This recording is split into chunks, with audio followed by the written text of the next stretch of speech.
Oh gitu. Tairo baru percepatan terus lulus. Belum Bu. Lulus ya. Tutup iya.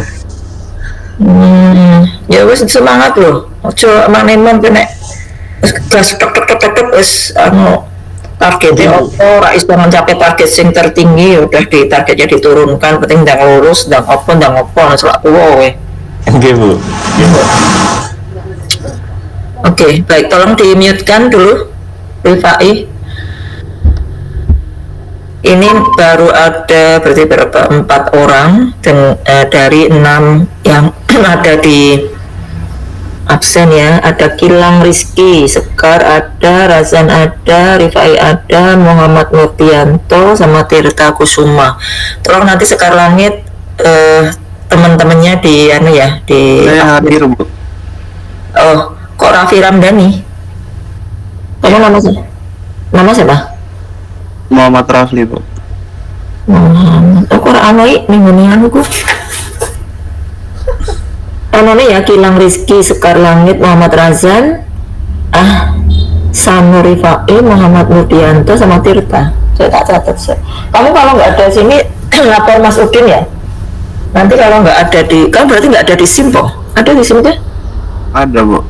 Nah padahal ini sesuai dengan apa namanya yang dikasih KTU ini juga dari SIM apa tambahan ya.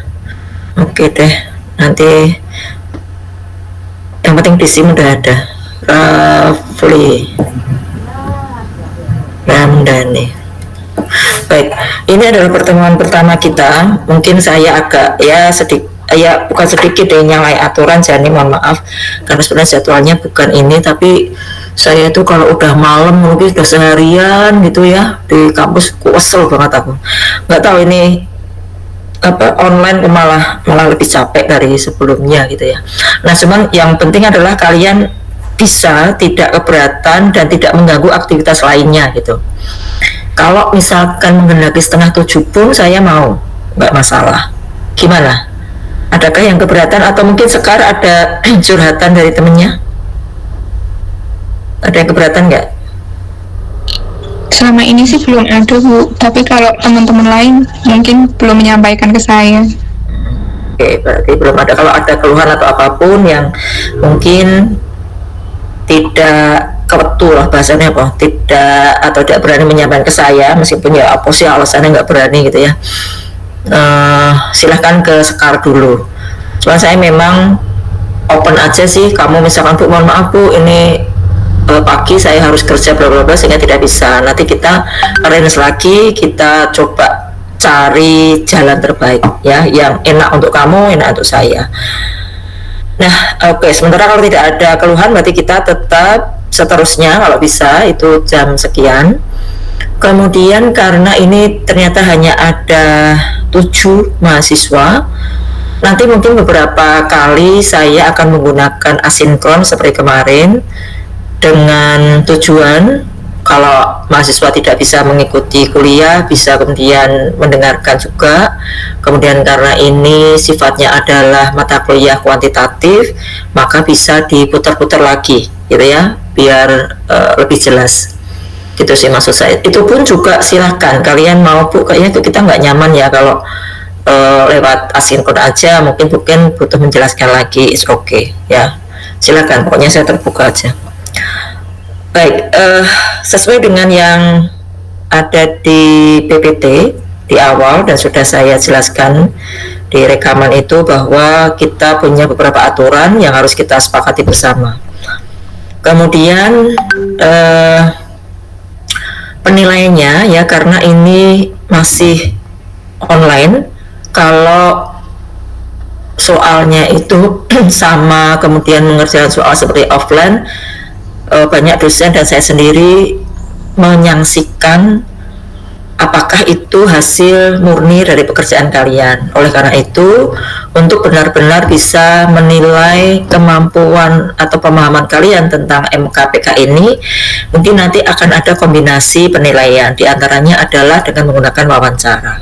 Seperti juga yang pagi ini akan saya lakukan, karena kemarin sudah lewat asinkron, mestinya kalian sudah sudah dengar karena ada soal yang harus kalian kerjakan gitu ya. Jadi nanti keaktifan di kelas, wawancara itu bukan keluar dari konteks kok, masih dalam konteks, tinggal kamu tuh telaten nulis nggak. Telaten nulis itu dalam arti memberikan penjelasan di setiap slide-nya. Kalau saya belajarnya begitu ya, saya print dulu tuh slide, kemudian saya print note sesuai dengan penjelasan saya di asinkron gitu kan. Nah kalau tidak belum jelas, maka pada waktu saya memberikan kuliah online seperti ini, waktunya untuk bertanya gitu ya, terus begitu. Baik, ada pertanyaan dari kesepakatan, mungkin ada keberatan dan seterusnya, silakan. Belum ada, Bu. Oke, yang belum ada, silakan. Ada? Izin, Bu, bertanya. Ya, silakan. Kalau wawancara itu berarti metodenya offline atau online, Bu? Online. Oh. Tetap online. Seperti ini misalkan saya cuma tanya, kita menggunakan fungsi kan di sini. Fungsi itu opo tuh jane kayak ngono tok sih. Itu hanya untuk mengkonfirmasi bahwa untuk baca ngono lho. Ora kemudian opo darai radio rusak ya rekamanku kuwi enggak dibaca sama sekali. Itu menunjukkan kamu berproses ya, kemudian kamu komitmennya kamu tinggi ya, pemahamannya seberapa persen penyerapannya, sehingga dari situ saya tahu oh ini kayaknya belum pada jelas di bagian sininya nih, berarti harus saya jelaskan lagi gitu aja, dibaca aja gitu ya, karena online kan dibaca aja tuh, kalau kepeane akeh kan ya iso sini. Oh kamu tuh nulis aja kadang-kadang nggak mau, siswa ding bukan kamu ding ya. Lagi silakan. Tidak ada ya. Baik, saya akan mengkonfirmasi pertama kali adalah bagaimana tentang penyerapan penyerapan kalian, pemahaman kalian tentang bab 1 ini tentang linear programming. Kalau Anda baca kesimpulannya, linear programming itu mempelajari apa sih sebetulnya? Kita bicara tentang apa? Terus ngopo? Manfaatnya opo? Nah kayak gitu. Silahkan bercerita saja. Saya minta Tirta Kusuma. Linear programming tuh ngomong opo? Kalau misalnya makanan opo, alat opo, gunane opo dan seterusnya.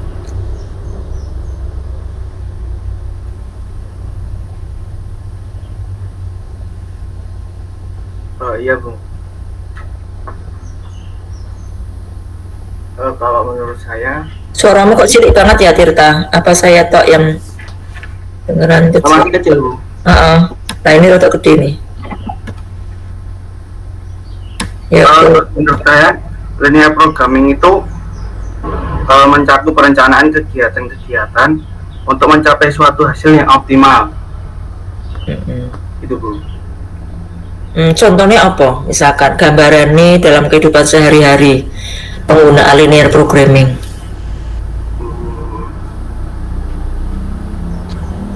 Misalkan dalam suatu produksi barang Bu. Apa lebih jelasnya lagi? Seperti untuk pabrik tekstil itu seperti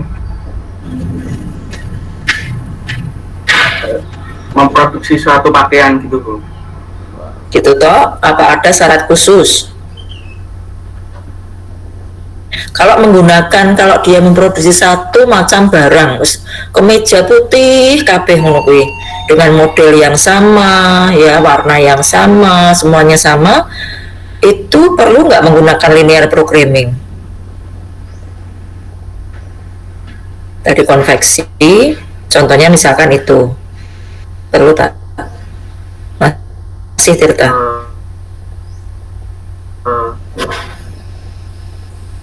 Kalau cuma satu jenis itu tidak perlu Bu, tetapi kalau misalkan lebih dari 2 jenis atau beberapa barang, maksudnya beberapa jenis, itu kemarin ada sesuai yang saya pahami dari materi Ibu, macam-macam linear programming itu ada linear programming grafik, kemudian linear programming simplex, transportasi, dan penugasan. Baik, ya. Jadi intinya, berarti kamu sudah baca ya. Ya. Dari penjelasanmu aja tuh saya sudah tahu kalau kamu baca.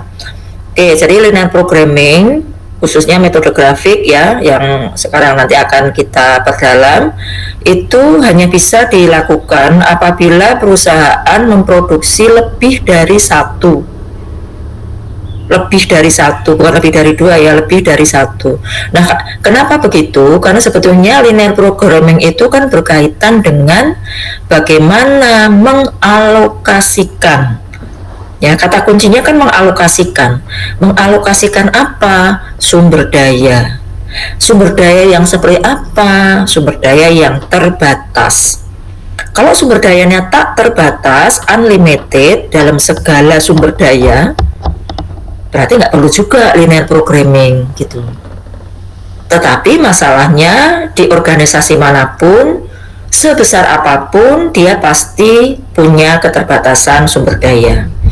Sumber daya perusahaan itu apa sih? Contohnya, Rifai? SDM,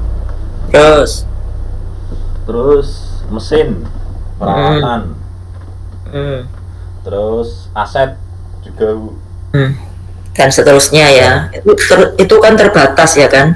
Nggak ada yang sak gede-gedein perusahaan. Kalau kamu menerapkan pada dirimu, Razan, saya ke Razan, sumber dayamu itu apa, Razan? Baik, Bu. Untuk sumber dayanya itu maksudnya cakupannya ya, Bu? Sumber daya, macam-macam sumber dayamu yang melekat di dirimu. Kalau saya sih keterampilan saya. Keterampilan, lagi. Lalu sifat. Sifat, boleh. Lagi. Kemudian perilaku, sama aja. Yang paling gampang untuk perilaku sifat orangnya sih itu yang memang sumber daya sih. Yang paling gampang ya apa? Kadang-kadang kalau kita bahasa tak tanya mesti sing iso dihitung, tapi malah sing nggak iso dihitung sih. Yang melekat pada saya. Nah, ini misalkan di organisasi tadi sudah dijelaskan anak SDM, ono mesin, ono modal. Nah, kalau kita terapkan pada individu, kita itu juga bisa menggunakan linear programming loh dari aktivitas kita sehari-hari. Itu berkaitan dengan keterbatasan kita di bidang apa? Fisik juga bisa. Apa? Fisik.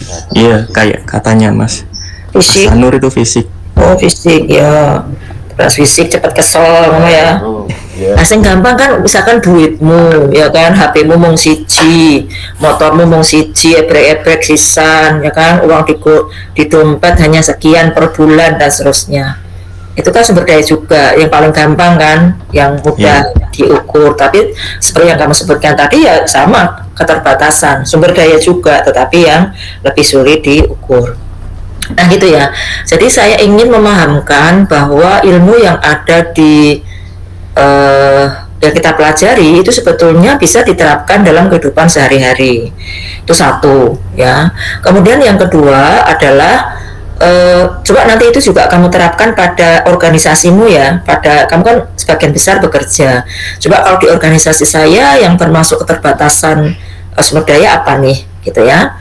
Kemudian saya ingin juga mengkaitkan ada semacam kayak saya buka mindset kamu, saya sisipkan ya bagaimana ini nanti diterapkan di pembuatan skripsi, gitu ya. Kenapa saya kok kemudian setiap mata kuliah itu saya cantolkan ke sana? Karena banyak mahasiswa yang sudah mau ambil proposal, isi tingak-tinguk, oke. Aku meh ngopo, menggawe opo, ngerti opo, dan seterusnya. Tapi kalau kamu sudah terbiasa melingkan setiap materi di kehidupan sehari-hari, di sekelilingmu, ya, kemudian kamu kritis, ya, mengkritisi apa yang fenomena yang ada di sekelilingmu, itu menurut saya akan lebih mudah pada waktu akan atau menemukan fenomena, ya. Fenomena itu apa toh? Yaitu nanti bakal untuk kamu teliti itu kan fenomenanya itu menunjukkan apa gitu ya, ada masalah apa, kemudian diberikan solusi apa dan seterusnya gitu ya. Baik, nah kemudian ini materinya. Nah, linear programming kan begini ya, kemarin sudah saya jelaskan. Kemarin saya mengatakan optimal itu bukan maksimal kan ya. Coba tolong dijelaskan. Nurdianto ada? Muhammad Nurdianto. Optimal itu sama dengan maksimal bukan?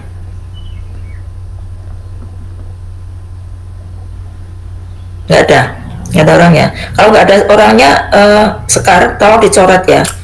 Meskipun orangnya ada misalkan ya, namanya ada, tapi kalau saya panggil nggak ada, saya anggap nggak masuk gitu. Mungkin aku ditinggal turu dan seterusnya, itu nggak saya anggap. Karena memang saya nggak on cam ya. Saya pun juga harus fair ke kalian semua. Kalau saya tidak on cam ya kalian tidak on cam. Boleh ya pakai daster boleh, kemudian sambil minum boleh, tapi matanya, telinganya fokus ke laptop ya. Sekar gitu. Enggak, kepencet. Oke, Sekar optimal sama nggak dengan maksimal kan? Sekar. Menurut saya optimal sama maksimal beda Bu. Kalau optimal itu dipakai belum tentu mencapai dengan batas akhir. Jadi batas akhir yang tertinggi atau terbaik kalau optimal. Tapi kalau maksimal itu dengan mempertimbangkan suatu kerusakan mungkin yang terjadi pada mesin tersebut gitu Bu. Oke, optimal itu adalah yang terbaik ya, betul. Terbaik itu tidak selalu yang tertinggi ya, yang terbanyak itu bukan ukuran yang terbaik ya. Kalau misalkan biaya kan berarti ukurannya terendah ya, kalau laba ukurannya tertinggi seperti itu, sehingga saya menggunakan kata optimal. Karena di linear programming ini pun nanti akan ada dua jenis linear programming, yang metode maksimisasi dan metode minimisasi. Kapan kita menggunakan metode maksimisasi? Kalau tujuan akhir kita adalah laba ya, tetapi kalau minimisasi tujuan akhirnya adalah biaya.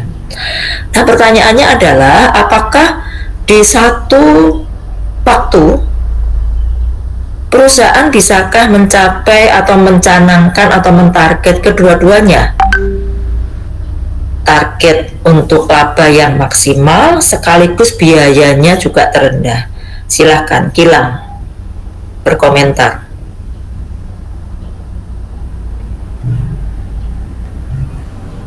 Ada Gilang? Nggak ada. Rafli? Yo. Bisakah secara bersama-sama labanya itu seperti prinsip ekonomi tahun sekian ya, mencapai hasil yang setinggi-tingginya dengan biaya yang sekecil-kecilnya kan gitu. Waktu itu ya saya kuliah tahun 80-an. Masih fungsi nggak itu? Masih relevan nggak? Masih. Masih ya. Berikan alasannya coba.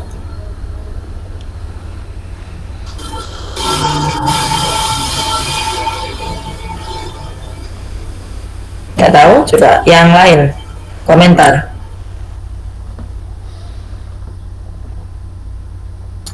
Bisa nggak dalam satu waktu dua tujuan sekaligus?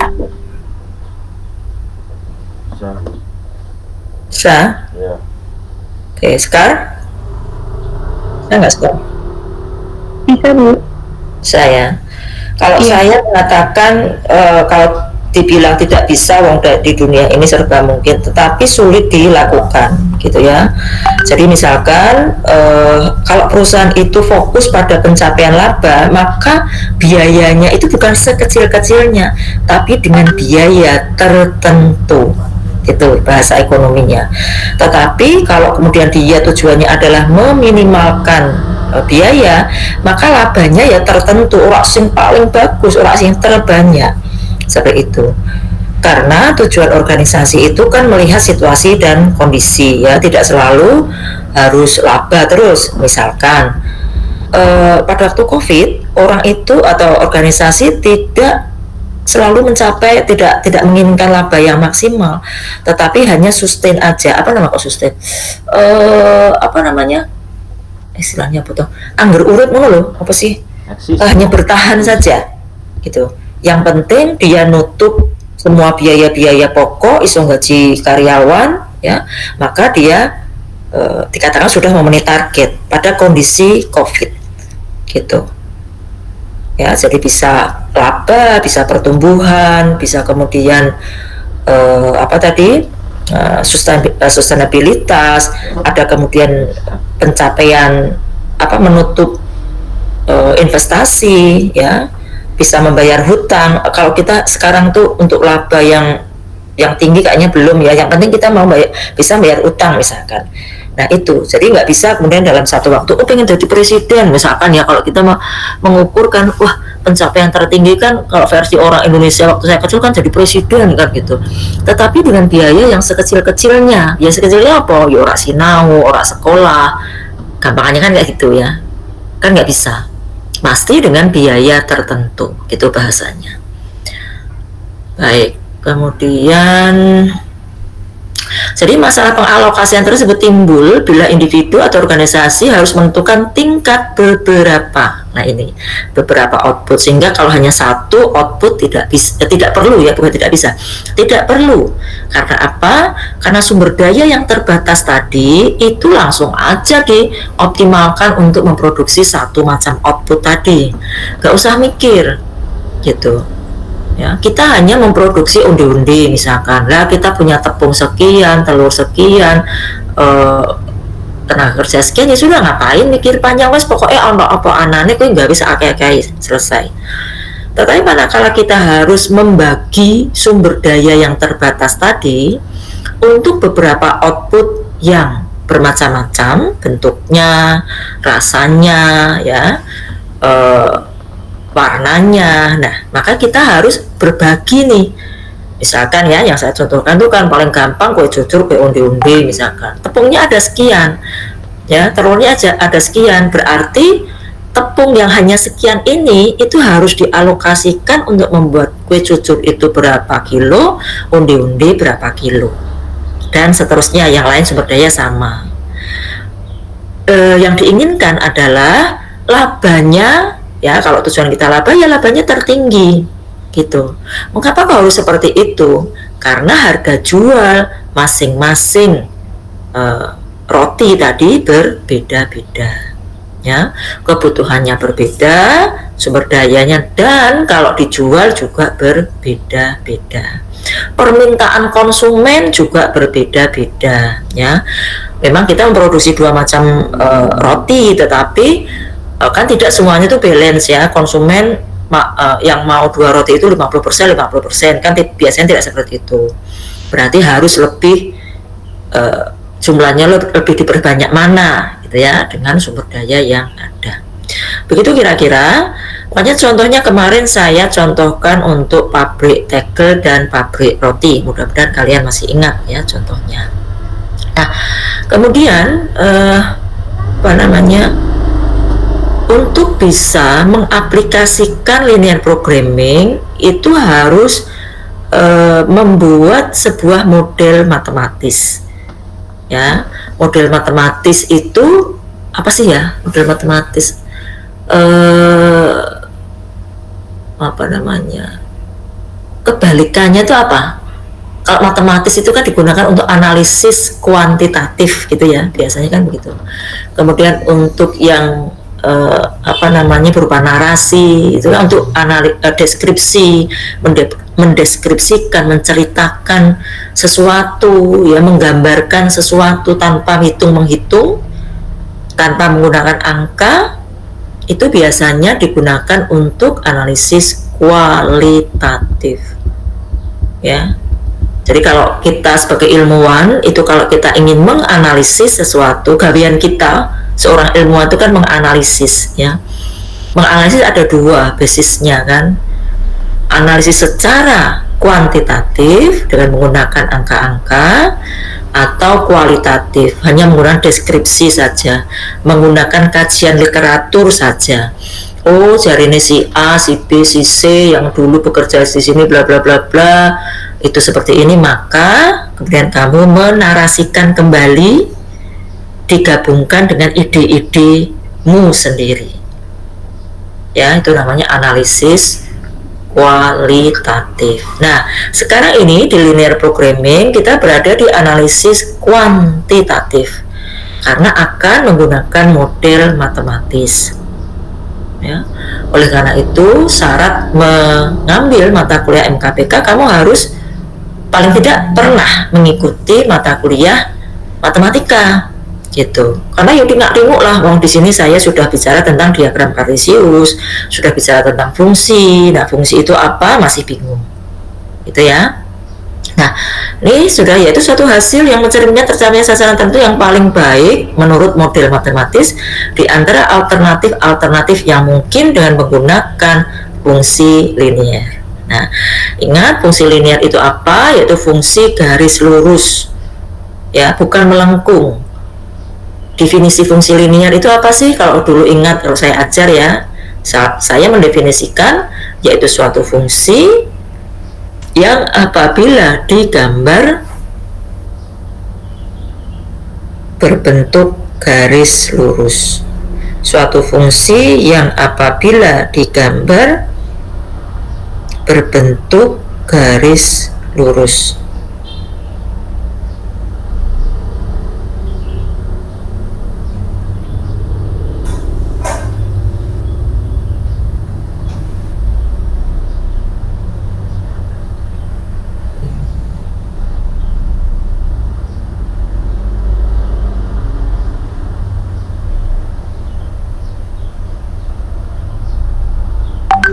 Ya.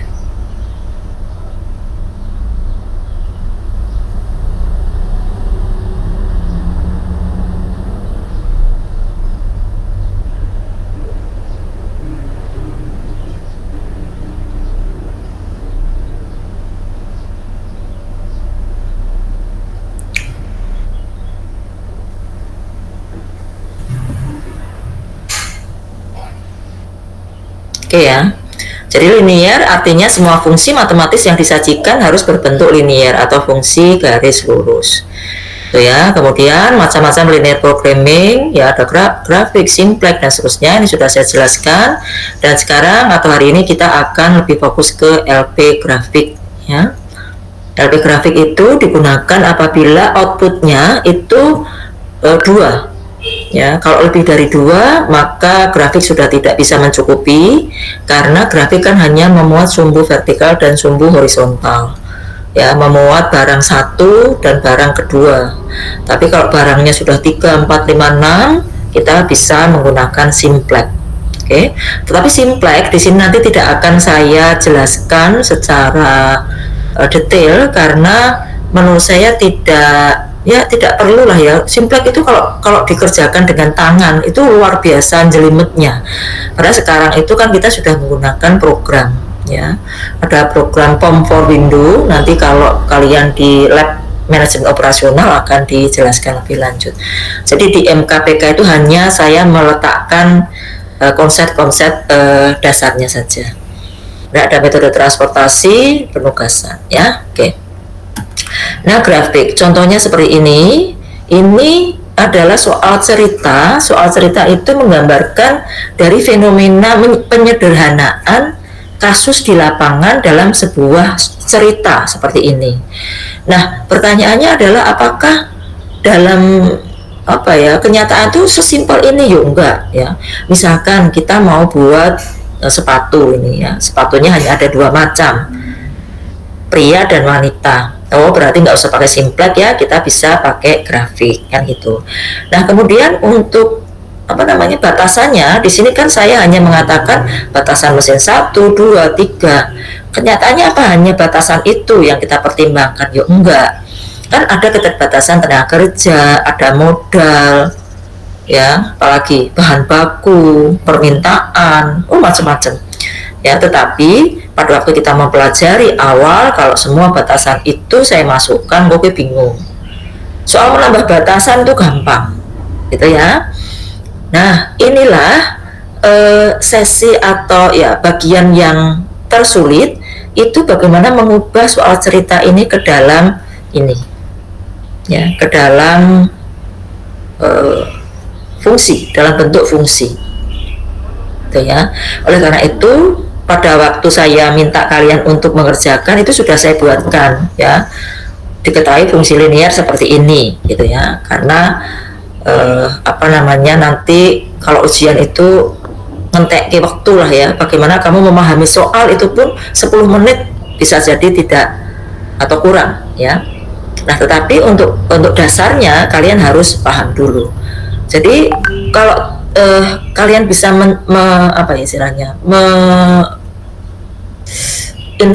mengeksplorasi informasi dari perusahaanmu, kemudian kamu buat informasi ringkasan informasi seperti ini, maka langkah selanjutnya adalah membuat fungsinya. 2 fungsi yang harus kita gunakan dalam linear programming yaitu fungsi batasan dan fungsi tujuan. Ya, fungsi itu apa sih ya? Tak kena gisik ngekek lali. Fungsi itu adalah ya suatu bentuk matematis suatu bentuk matematis yang menyatakan hubungan ketergantungan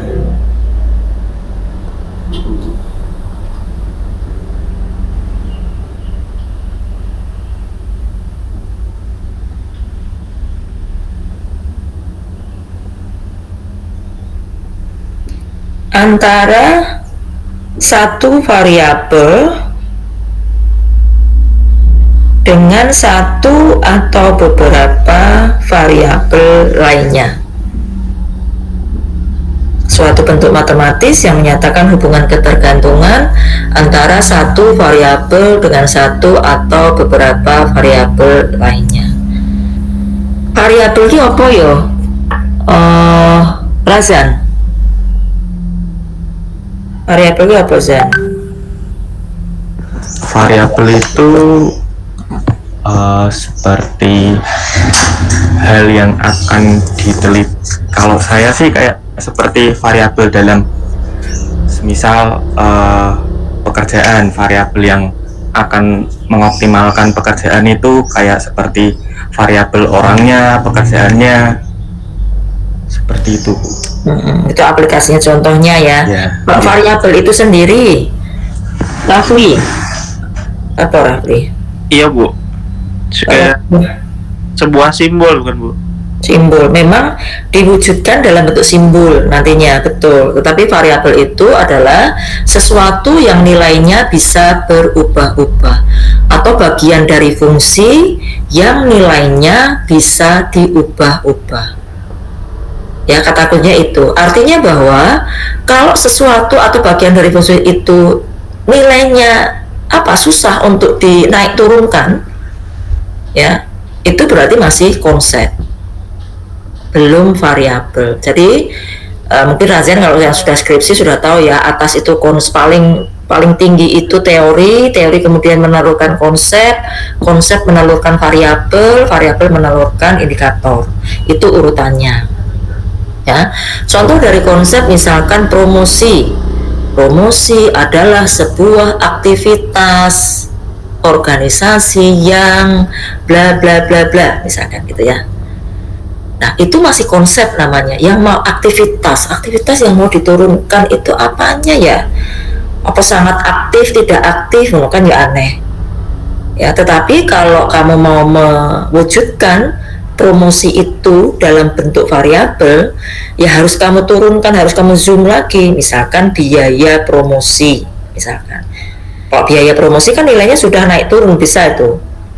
Misalkan sangat banyak, sangat sedikit, kurang, ya, 2.000, 3.000, 4.000, nah kan sudah bisa dikuantitaskan, sudah bisa terukur. Ya, kalau yang belum bisa terukur itu namanya konsep. Kalau sudah terukur itu namanya variabel. Itu ya.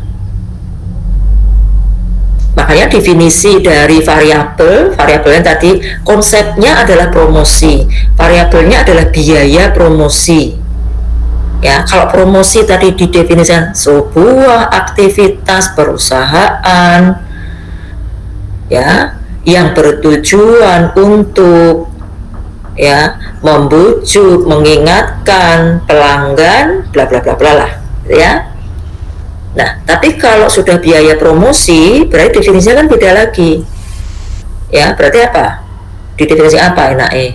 Sejumlah uang, karena biaya ya, sejumlah uang yang dikeluarkan oleh perusahaan untuk bla bla bla bla. Nah, sudah bisa ya, ada gambaran. Nah, ini penting pada waktu kamu ambil skripsi. Maksud sudah ambil skripsi, bedanya konsep sama variabel nggak tahu.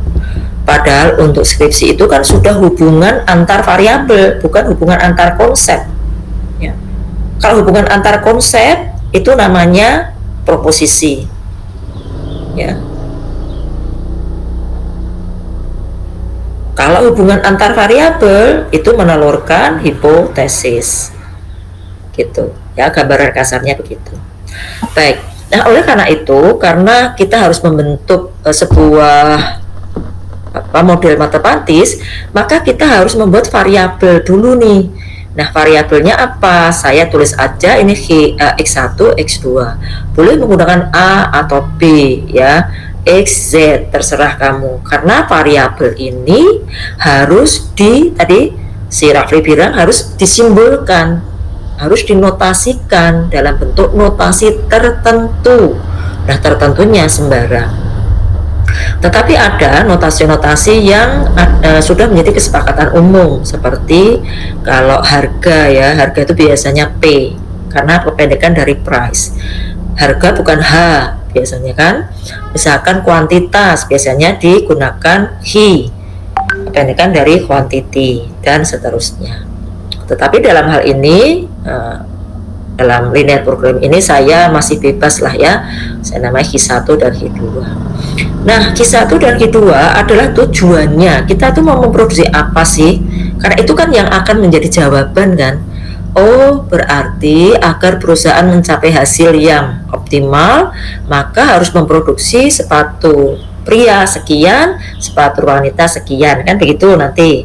Makanya ini kita buat variabelnya ya. X1 menjelaskan apa, X2 menjelaskan apa.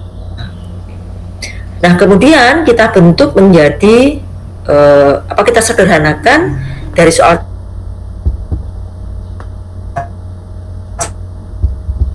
cerita itu menjadi tabel seperti ini, asinkron ya, saya perlu lagi. Nah, ini biasanya kalau untuk soal, biar cepat aja, saya sudah mengatakan diketahui sebuah masalah linear programming telah telah disederhanakan dalam bentuk fungsi tujuan dan fungsi batasan sebagai berikut gitu ya. Fungsi tujuannya ini, fungsi batasannya ini, dan seterusnya. Kemudian digambar. Nah, ini sudah digambar satu-satu begini, seperti ini. Ini pelajaran matematika semua, matematika dasar harusnya sudah bisa, tapi di asinkron itu juga sudah saya jelaskan satu-satu lagi.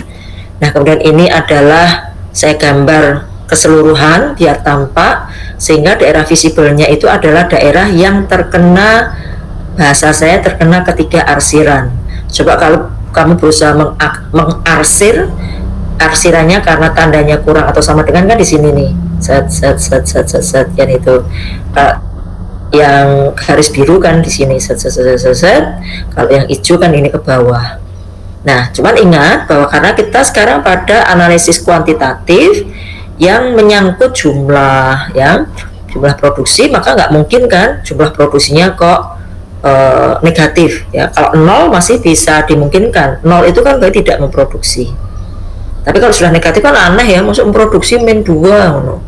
Oleh karena itu kita hanya berada di kuadran 1 saja ya. Ini masih ingat, ini adalah diagram Cartesius ya. Ini disebut sebagai kuadran 1, di sini adalah kuadran 2, di sini adalah kuadran 3, dan di sini kuadran 4. Nah, hati-hati untuk membuat diagram kartesius. Di sini harus ada variabelnya, di sini juga ada variabelnya.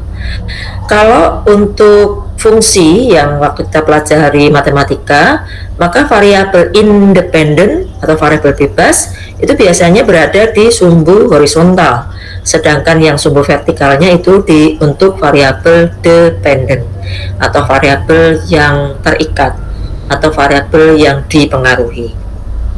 Itu ya, itu kesepakatan umum aja. Tetapi karena di model matematis yang kita pelajari di linear programming tidak ada variabel yang saling mempengaruhi, ya, tidak ada kemudian x1 mempengaruhi x2 dan seterusnya atau balikannya, maka kita boleh membalik ini yang x2, ini yang x1, nggak menjadi masalah. Hanya saja hati-hati cara membacanya tentu saja berbeda. Gitu. Sampai di sini silakan yang mau bertanya. Kalau untuk menggambar, untuk mencari titik-titik itu ya, itu saya kira di asinkro sudah, kemudian apa namanya, di matematika juga sudah. Nah, ini juga sudah kan, saya berikan seperti ini sudah, saya kira sangat jelas, sehingga simpulannya bukan kesimpulan ya, tetapi simpulan seperti ini. Nah, kemudian mungkin loh, ini kok lusin kok ada 5/6 Bu gitu ya. Ya memang ini kita mengambil aslinya ya, data aslinya, tetapi nanti pada waktu pelaksanaannya kita ambil yang terdekat ya. 5/6 kan terdekat dengan 1 lusin, kita bulatkan gitu. Nah, kemarin saya minta kalian untuk mengerjakan soal ini. Saya janji jam 8 suruh upload ya, tetapi saya lupa lagi mengubah menjadi tugas, sehingga mungkin kalian belum sempat upload ya. Kalau bisa hari inilah, habis ini nanti saya setting untuk upload tugasnya. Sudah atau belum? Tetapi sudah dikerjakan atau belum? Siapa yang sudah, siapa yang belum? Sudah Bu. Sudah, oke. Kalau sudah, berarti tidak ada kesulitan ya? Alhamdulillah tidak Bu. Ayo wis. Ya, halo. Tadi saya putus-putus, maaf Bu. Saya yang belum paham itu yang visible itu Bu. Yang visible. Saya baru ngerjain yang nomor 1 doang itu loh. Maksudnya yang di atsir itu loh. Oh, yang diatsir. Oke, saya minta 1, 2, 3, 4 itu Bu. Saya minta siapa yang temennya menjelaskan dulu. Tirta. Coba silakan ditanya temennya, tanya, kemudian kamu jelaskan. Yang belum jelas apa? Oh, yang bagian mana, Rafli? Visible itu ya, Mas? Untuk daerah visible itu merupakan daerah yang mencakup batasan, masih di dalam batasan. Misalkan contoh ini garis 3x2 sama dengan 15. Nah, itu kan batasannya itu kan tidak boleh lebih dari itu. Maka untuk daerah visible-nya itu mengarah ke bawah. Sedangkan untuk garis 2x1 sama dengan 8 itu mengarahnya ke kiri, karena tidak boleh lebih dari ada batasannya 8. Dan untuk mencari titik 4 ini adalah x1 nya dibagi, angkanya dipindah ke kanan sehingga jadi pembagian, sehingga x1 sebentar. Ya, Bu. Pemahamannya meskipun hasilnya sama, tapi pemahamannya bukan gitu. Jadi 2-nya bukan dipindah, karena 2 ini sebagai koefisien. Oh, iya. Bisa dipindah kalau dia sebagai konstanta. Nah, ini kan sebetulnya mau mencari x1 kan gitu. Karena untuk mencari x1 maka 2-nya atau koefisien itu harus hilang. Nah, kapan koefisien itu hilang? Manakala dibagi dengan angka yang sama. Makanya 2 harus dibagi 2 agar menjadi 1. Nah, karena tandanya sama dengan, maka sebelah kiri, sebelah kanan itu juga harus dibagi dua, biar nilainya seimbang, biar balik lagi ke nilai semula. Berarti kalau kiri dibagi dua, maka kanan juga dibagi dua. Kecuali kalau 2 min X1, ya, berarti 2 berpindah ke kanan menjadi negatif, karena bentuknya adalah konstanta. Ya, jadi ingat, dalam sebuah model matematis kalau ada angka itu dia posisinya, ya, dilihat ada dua apa namanya ya, dua nama, dua posisi. Kalau sebuah angka dia berdiri sendiri, dia namanya konstanta. Kalau dia angka melekat pada satu variabel seperti ini, namanya koefisien. Koefisien itu tidak bisa berpindah. Yang bisa berpindah hanya konstanta. Seperti itu. Ya. Baik ya, kita sudah bagus dalam menjelaskannya. Jadi Rafli, karena bentuk aslinya itu kan ini, Taufik. Iya, Bu. Jadi bentuk aslinya itu kan kurang atau sama dengan. Tetapi ini kita coba untuk menjadikan sama dengan dulu agar kita bisa mencari titik-titiknya ini. Gitu.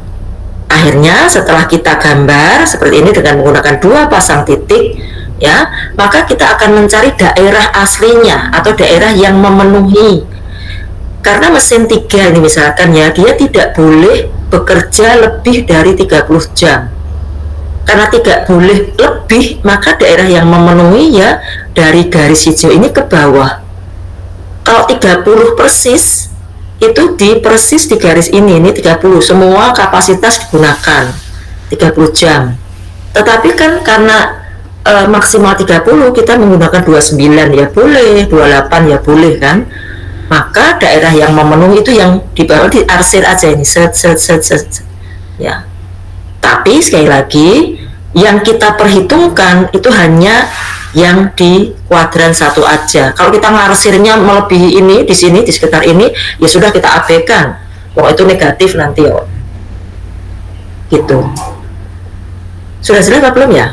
Coba kalau belum jelas, silahkan nanti bisa temennya yang lain menjelaskan. Ini belajar gini, saya akan tahu seorang mahasiswa itu paham betul manakala dia paham untuk dirinya sendiri dan dia bisa mentransfer pemahaman itu ke orang lain. Yang mana lagi, Rafli, yang belum jelas? Sama yang itu, Bu. Maaf ya, Bu, banyak nanya soal. Iya, nggak apa-apa, no problem. Yang titik itu, Bu. Ini ABC. Ya itu kan ABCD kan itu ngambilnya kan dari mana, sama yang titik itu loh, Bu. Titik E, titik F, titik G. Oh, titik F ini ya? Ya, Bu. Oh, ini ya, yang ini. Oke, coba silakan Sekar, jelaskan Sekar. Bu, saya juga masih bingung antara kok bisa ngambil titik A, B, kenapa kok ditentukan A, B, C, D, itu gimana sih, Bu? Saya juga masih belum paham. Oke. Siapa yang mau menjelaskan? Rifai mungkin? Ya, itu kembali ke penjelasan kemarin. Area visible kita gunakan apa itu A, O, A, B, C, D. Yang titik F itu terserah mau dikasih huruf apa. Oke. Saya handle ya. Baik, terima kasih ya Rifai sudah menjelaskan. Jadi titik A, B, C, D itu kita tentukan karena inilah titik-titik yang terjauh dari titik 0 tetapi masih dalam daerah visible. Ingat ya, urutannya adalah setelah kita membuat garisnya, kita arsir, masing-masing kita arsir, kemudian daerah yang terkena ketiga arsiran itu kan kalau kita punya tanah ya, sebidang tanah. Nah ini patok-patoknya kan ini, patok-patok maksudnya namanya apa sih? Ya patok-patok apa namanya? Titik terjauh ya dari daerah visible. Nah sebetulnya kita itu bisa memproduksi sembarang di daerah visible ini. Mengapa? Karena ketiga mesin yang kita gunakan itu bisa mengcover semua gitu. Makanya kita tidak boleh keluar dari daerah visible gitu. Seperti contohnya misalkan titik F. Titik F itu kan kita memproduksi 4 sepatu pria, 4 lusin sepatu pria, dan 5 lusin sepatu wanita. Ini tidak bisa di cover oleh mesin ketiga. Artinya bahasanya mesin 3 itu jeblok lah, terbakar gitu ya. Karena waktu dia itu tidak boleh lebih dari 30 jam kok kamu nekat misalkan memproduksi 4,5 ya. Yang nggak sanggup itu mesin ketiga. Meskipun mesin 1 dan 2 itu masih sanggup. Karena ini merupakan batasan tertinggi ya. Karena ada di garis. Ngono. Nah, kenapa kok A, B, C, D sekali lagi? Ini adalah titik terjauh. Kemungkinan optimalnya ada di sini. Kok bisa? Misalkan, saya contohkan mengambil titik E sembarang. Di sini kan ada beberapa pasang titik kan, 2,2, 3,3, 2,4 setengah, dan seterusnya. Banyak sekali. Saya contohkan satu aja, titik E. Kalau produksi kita berada di titik E, maka kita memproduksi 1 lusin sepatu pria dan 4 lusin sepatu wanita.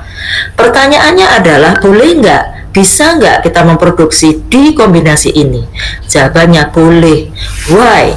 Karena masih berada di daerah visible. Ketiga mesin masih bisa mengcover kekuatan mesin itu. Gitu. Tetapi masalahnya, labanya optimal nggak sih di sini? Gitu kan, eman-eman kalau ada kapasitas mesin yang tersisa. Lihat titik E, kalau kita coba dimasukkan ke Z nya, labanya hanya 230 ya, padahal setelah kita cari titik yang paling bagus ya, titik tertingginya kita masih bisa genjot lagi nih, masih bisa dinaikkan lagi sampai di 275 laba kita. Nah, kalau kita bisa mendapatkan 275 dari ketiga batasan mesin tadi, kenapa kita kok hanya memproduksi di titik E? Ngono kuwi. Kesimpulan kita adalah kalau kita memproduksi di dalam daerah visible mesti nggak optimal. Gitu. Mesti ada kapasitas yang menganggur. Eman-eman bahasanya. Nah, kapan itu optimal? Itu pastinya logikanya berada pada titik terjauh di batas, pas batas itu ya, karena di batas ini kita namai A, B, C, D ini kita masih selamat ya, masih memenuhi syarat, tidak melanggar ketiga batasan mesin, tetapi itu sing paling apik, karena kalau sudah keluar dari sini udah nggak bisa seperti titik F tadi gitu. Nah, tetapi masalahnya di keempat alternatif ini kita kan harus cari nih satu-satu. Sebetulnya A ya boleh, B ya boleh, C ya boleh, D ya boleh. Tetapi ternyata meskipun pada titik terjauh, kemungkinannya masih bisa macam-macam nih. Kelihatan di sini, oh kalau titik A itu ternyata laba kita hanya 120, titik B sekian, titik C sekian, D sekian. Akhirnya kita milih yang titik C dengan Z yang tertinggi. Begitu kira-kira. Silakan bisa menggunakan bahasa lain kalau temennya mau menjelaskan lagi. Silakan Rafli. Pakai, kalau belum jelas tanya lagi Rafli. Itu nanti pertanyaanmu itu akan saya jadikan bahan saya pada waktu menjelaskan untuk adik-adik tingkatmu lagi. Oh, ternyata di sini yang kadang-kadang seringnya mahasiswa kurang jelas nih. Rafli, no problem. Soalnya Jelas ya? Dibantu tadi malam juga dibantu Mas Rifai. Oh, alhamdulillah. Ya, saya begitulah. Menurut saya semangatnya adalah semangat kolaborasi, kerjasama, saling memahamkan. Ya, nanti mungkin Rafli akan unggul di mata kuliah lainnya. Ya, mungkin gantian si Rifai sing njaluk tulung kowe, ngono kan? Itu semangatnya. Baik ya, saya lihat tadi Rifai kemudian Tirta itu mudeng kok ya, dari bahasa yang kamu gunakan, kelancaran kamu menjelaskan, saya sudah tahu kamu sudah mudeng. Masih lagi, silakan. Bu, berarti itu mutlak hurufnya harus A, Oh, C, enggak. Oh ya, mengenai huruf ya, enggak. Mau kamu namai mantan-mantanmu boleh apa, tapi jangan Z ya, Z yang sudah digunakan untuk itu. Apa misalkan PIRS. Atau iya, oke. Nah, pertanyaan seperti itu yang sebetulnya saya harapkan ya. Kalau kamu jerendut misalnya, apa kudu ABC ya, takon baik gitu. Karena kalau kamu batin, ilmunya ilmu kebatinan kayak dukun wi, maka nanti akan mengganjal dan mengganggu pemahaman yang berikutnya. Gitu. Seperti ini saya katakan tadi, apakah harus X1 X2? Tidak. Tapi aja bingungi, misalkan ini sudah A, ini B, di sini A, B lagi lah, bingungi. Sing variabel yang mana, yang titik optimal yang mana, gitu aja sebetulnya. Silakan, ada pertanyaan lagi? Jambon, oke. Saya kira cukup untuk hari ini. Langsung ini saya buka SIM-nya, silakan kamu upload tugasnya ya. Terima kasih. Wabillahi taufik wal hidayah. Assalamualaikum warahmatullahi wabarakatuh. Waalaikumsalam warahmatullahi wabarakatuh. Terima kasih Bu. Ya, sama-sama.